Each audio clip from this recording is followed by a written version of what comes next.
JNU as a top university of this country, completely funded by the Indian taxpayer and the government of India, I think it is our response. We have 98 MOUs with different countries. JNU teaches Turkish as a language in the School of Languages, Literature and Culture.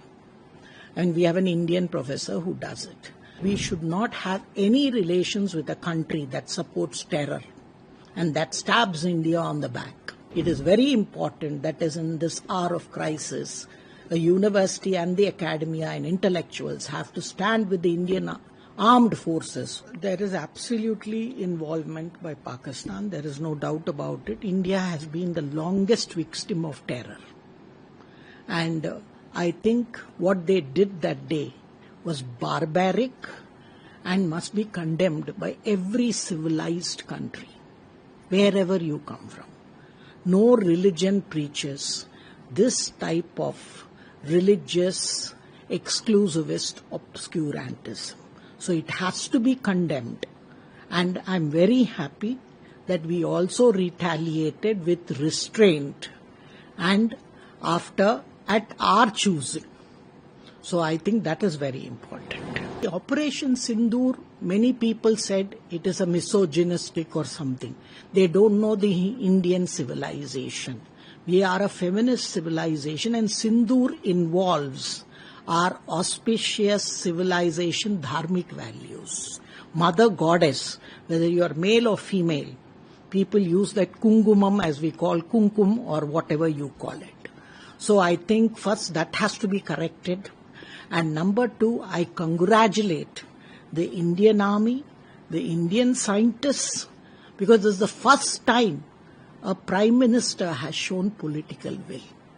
It is not that earlier we may not have had the technology, but the political will and the decisive decision making has to combine with your level. We had the capability, but I salute Prime Minister Narendra Modi for making this into a capability. And unless you show the world, world will not accept that. Today world is accepting that India has air power that is unmatched. And these are all made in India. So as an Indian, as a citizen, I'm extremely proud that the armed forces, the scientific establishment, and the decision-making unit of the Indian government, especially under the leadership of the present Prime Minister, came together. I think one important thing, this is a tectonic shift. Till now we wanted more international support. Here we did it, and then we have gone to them with proof. So it is also very difficult. Today the Guardian also has changed its stance and supported us. So I think this is the right approach. We will have to safeguard our own national interest.